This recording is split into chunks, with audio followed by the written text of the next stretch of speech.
اعوذ باللہ من الشیطان الرجیم بسم اللہ الرحمن الرحیم اللہم صلی علی سیدنا مولانا محمد وعلی آل سیدنا مولانا محمد وبارک وسلم صلی اللہ علیہ۔ اور ان میں کوئی تم سے یوں عرض کرتا ہے کہ مجھے رخصت دیجیے اور فتنے میں نہ ڈالیے، سن لو وہ فتنہ ہی میں پڑے، اور بے شک جہنم گھیرے ہوئے ہے کافروں کو۔ اگر تمہیں بھلائی پہنچے تو انہیں برا لگے، اور اگر تمہیں کوئی مصیبت پہنچے تو کہیں ہم نے اپنا کام پہلے ہی ٹھیک کر لیا تھا، اور خوشیاں مناتے پھر جائیں۔ تم فرماؤ ہمیں نہ پہنچے گا مگر جو اللہ نے ہمارے لیے لکھ دیا،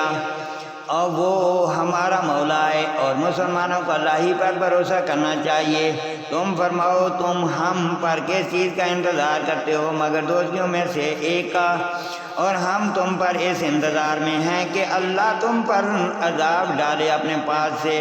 یا ہمارے ہاتھوں۔ تو اب راہ دیکھو، ہم بھی تمہارے ساتھ راہ دیکھ رہے ہیں۔ تم فرماؤ کہ دل سے خرچ کرو یا ناگواری سے تم سے ہرگز قبول نہ ہوگا، بے شک تم پر بے حکم لوگ،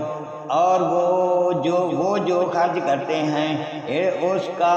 قبول ہونا بند نہ ہوا مگر اس لیے کہ وہ اللہ اور رسول سے منکر ہوئے، اور نماز کو نہیں آتے مگر جی ہارے، اور خرچ نہیں کرتے مگر ناگواری سے، تو تمہیں ان کے مال اور ان کی اولاد کا تعجب نہ آئے۔ اللہ یہی چاہتا ہے کہ دنیا کی زندگی میں ان چیزوں سے ان پر وبال ڈالے اور کفاری پر ان کا دم نکل جائے، اور اللہ کی قسمیں کھاتے ہیں کہ وہ تم میں سے ہیں اور تم میں سے ہے نہیں۔ ہاں وہ لوگ ڈرتے ہیں اگر پائیں کوئی پناہ یا غار یا ساما جانے کی جگہ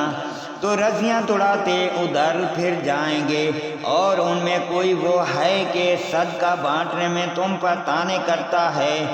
تو اگر ان میں سے کچھ ملے تو راضی ہو جائے، اور اگر نہ ملے تو جب بھی وہ ناراض ہے، اور کیا اچھا ہوتا کہ اگر وہ اس پر راضی ہوتے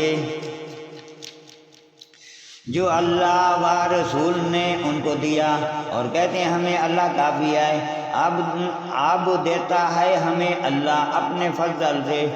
اور اللہ کا رسول ہمیں اللہ ہی کی طرف رغبت ہے۔ زکوٰۃ تو انہیں لوگوں کے لیے ہے جو محتاج اور نرے ندار، اور جو اسے تحصیل کر کے لائیں، اور جن کے دلوں کو اسلام سے الفت دی جائے، اور گردنیں چھڑانے میں اور قرضداروں کو اور اللہ کی راہ میں مسافروں کو یہ ٹھہرا ہوا ہے اللہ کا، اور اللہ علم اور حکمت والا ہے۔ اور ان میں کوئی وہ ہیں کہ ان غیب کی خبریں دینے والے کو نبی ستاتے ہیں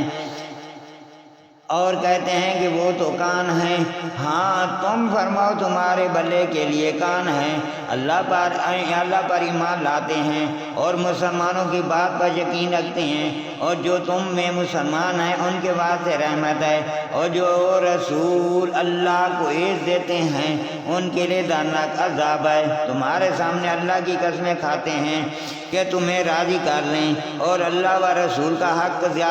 زائد تھا کہ ان سے راضی کرتے اگر ایمان رکھتے تھے کہ انہیں خبر نہیں کہ جو خلاف کرے اللہ اور اس کے رسول کا تو بے شک اس کے لیے جہنم کی آگ ہے، ہمیشہ اس میں رہے گا، یہی بڑی رسوائی ہے۔ منافق ڈرتے ہیں کہ ان پر کوئی صورت ایسی اترے جو ان کے دلوں کی چھپی جنا دے۔ تم فرماؤ ہنس سے جاؤ، اللہ کو ضرور ظاہر کرنا ہے جس کا تمہیں ڈر ہے۔